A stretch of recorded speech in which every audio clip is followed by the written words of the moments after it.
Texas is suing Pfizer for being legally misleading about their recent product. The WHO treaty is just about to be passed, and if it is, you won't have any choice at all about what medications you take if the WHO say you should. So is that democracy?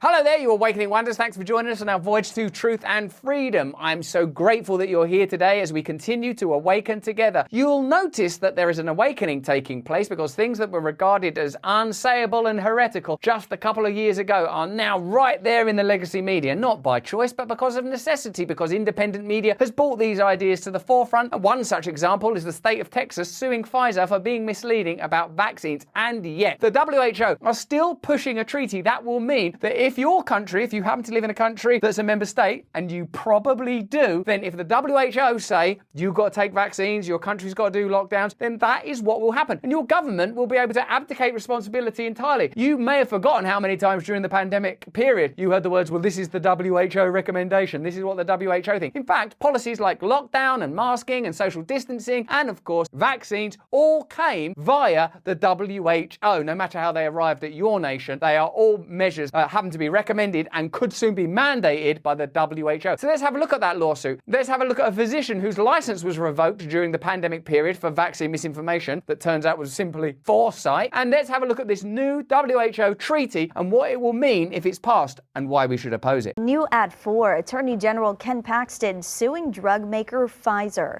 Paxton posted about it to social media, accusing the company of misrepresenting the effectiveness of the COVID-19 vaccine and conspiring to censor public discourse. The federal government long ago, back in I think the 80s, passed a law that gave protection to pharmaceutical companies when they provided vaccines. There's no liability, complete protection. However, under state law, they don't have those same protections. We have a Deceptive Trade Practices Act, and that's what we're suing them under, arguing that they did not tell our consumers in Texas the truth, and therefore there are damages because they didn't tell the truth about the effectiveness or the potential side effects of the vaccine. We think the number 95% was not a true number. It wasn't an accurate number. It wasn't a reliable number, and they knew it. That's our argument. They knew that it wasn't a reliable number, and therefore they misled consumers about the effectiveness. So people are making healthcare decisions that are pretty important, and they're taking on a vaccine that hasn't really been tested, and we don't know the long-term effects. Yet they knew some of the potential side effects, and they knew that it wasn't 95% effective.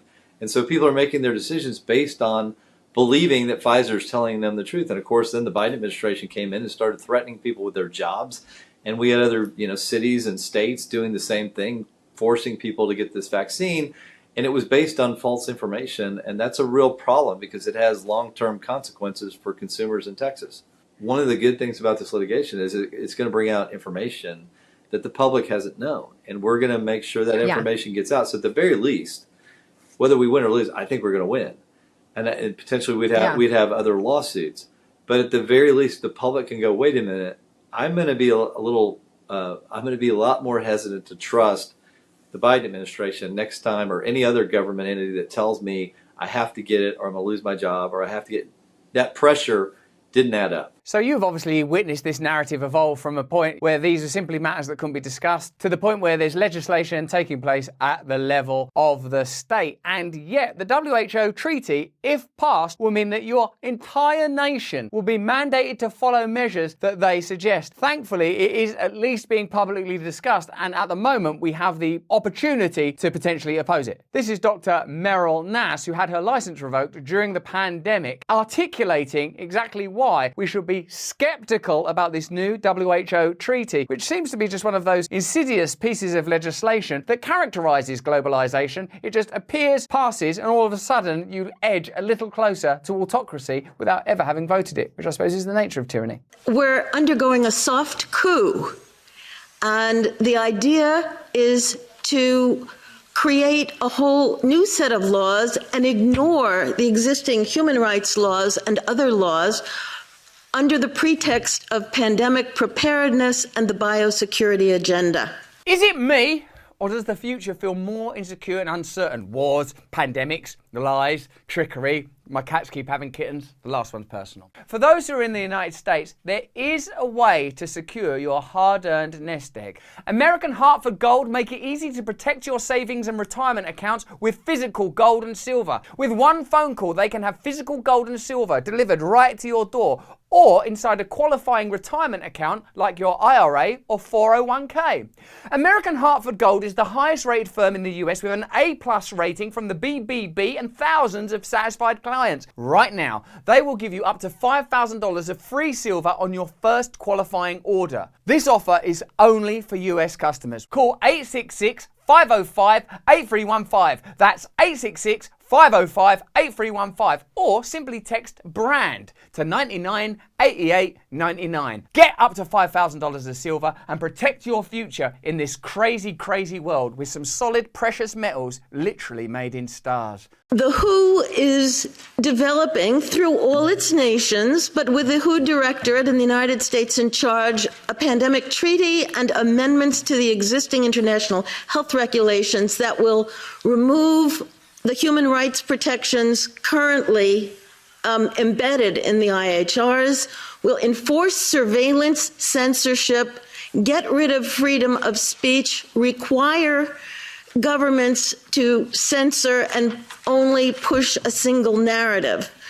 Also, we will be subject, if they can make this work, to vaccines developed in 100 days. I think that the rise of populism is a response to this kind of globalist bureaucracy that the doctor here is describing. While the legacy media may continually with great dread tell us that Trump will lead us into a future dictatorship, or the rise of this right-wing faction or that group is responsible for the decline of society, I am more concerned about the insidious creep of global legislation that will mean that your media is controlled, that medical choices are taken, that taxation is taken from you, none of which is ever going to be voted for. In fact, you have to go online right now and sign a petition to oppose it. That's literally the only thing you can do. You've got to go and seek out democracy on the internet like you're looking for pornography. Which the organization CEPI is planning to do.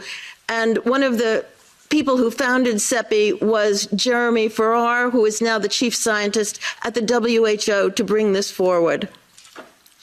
Other things that the amendments do is to bind the states so they're no longer recommendations but enforceable edicts. I heard Dave Martin describing this treaty, and he said they just make minor amendments like this doctor is describing. It might have previously said, these measures will not be mandated. And all they have to do is take out the word not. They'll say, just a minor amendment, but this changes from will not be mandated to will be mandated. A pretty significant change. This woman is not engaging in histrionics. She's simply telling you about a treaty that she's read. Oh my God, if they make those changes, that means that if the WHO say this is a pandemic, they'll be able to say you can censor this kind of dissident information or misinformation or malinformation, whatever is the en vogue term at that time. These medications should be mandated, these lockdown measures should be enforced. And imagine in a world where we've all got digital IDs, what other measures might be proposed. You know that during the pandemic, vaccine passports became a hot topic, legitimized because of the necessity of it. But now we know, because of the Texas lawsuit, that they were wrong about the efficacy of those vaccines. They were wrong about it stopping transmission. It was wrong in so many ways. All of this is kind of being lost in a morass of misinformation, malinformation, and increasing cultural conflict around the world now. But the truth is that global regulations are currently being discussed and may yet be passed that will mean that the same and even worse could happen again. Imagine the Canadian trucker convoy. People just protesting, you can't do that, that's Nazi. Oh, let's report on it. You can't report on that, that's Nazi. Well, do we have to take this medication? I've got a respiratory condition or some preference or some religious idea. You do have to take.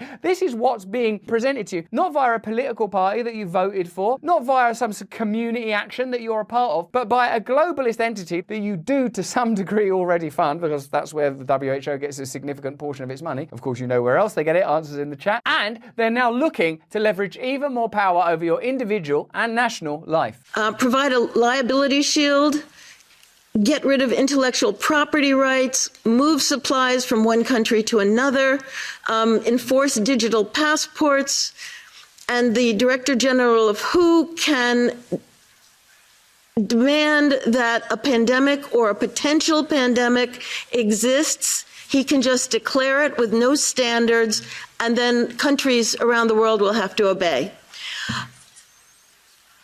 Also, the WHO will tell you what drugs you can and can't use. For a minute, I imagined it was the band, The Who, and it was Pete Townsend and Roger Daltrey. Can't trust them around drugs. Those guys are crazy. People try to lock us down. Well, let's be honest, it's us trying to lock you down. In your nation, once a pandemic is declared, obviously the budget will increase. This is precisely what I mean when I talk about establishment globalism. Unelected bodies proposing and then ultimately imposing regulation and laws on you as an individual and on your entire nation. And the reason that your government is not vociferously, loudly and continually opposing it is because they broadly agree with it, because it's part of a general neoliberal project to centralise power. When people talk about a new world order, let me know in the chat, do you think this is what they mean? One Health is another part of this. One Health is a concept that was created to enable the WHO, with these documents, to take over jurisdiction of everything in the world. It's a modest piece of legislation. What do you want to control? Oh, just everything in the world. Sign here. By saying that climate change, animals, plants, minerals, you know, all those guys. water systems, ecosystems Boys to Men, Monopoly, cats, orphan steers, old clock parts. are all central to health.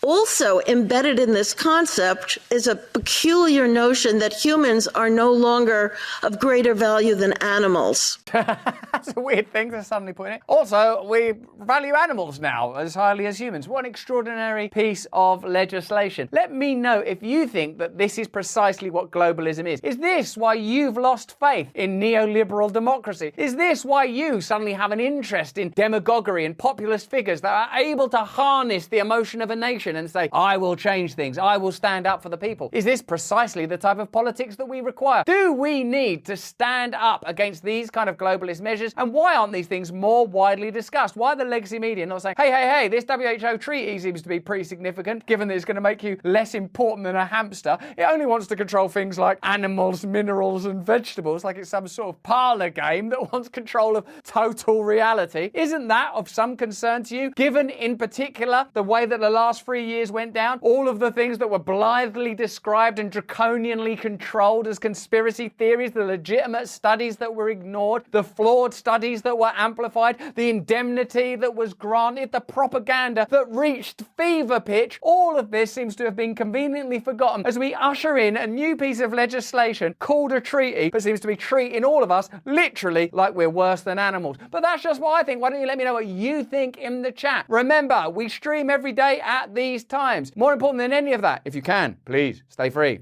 Hey, thanks for watching. If you want to see more uncensored content where free speech can flourish, join our live stream. Click the link right here to watch the next video if you want to, or become a member of a growing movement. Download the Rumble app and you'll be informed every time we make a new piece of content. Stay free.